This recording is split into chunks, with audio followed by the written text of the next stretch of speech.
আমি বলে দিচ্ছি ভারতকে যে ট্রেনিং আমরা নিয়েছি, যে যুদ্ধ আমরা করেছি, আমরা শুধু 2 লক্ষ সৈনিক না, আমাদের সাথে 18 কোটি জনগণ আছে।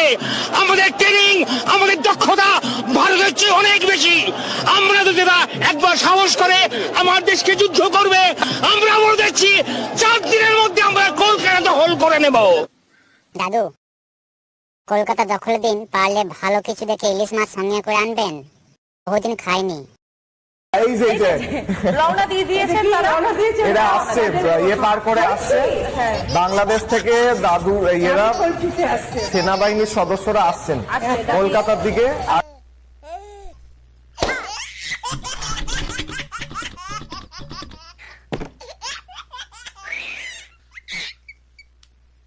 সরি ভুল হয়ে গেছে।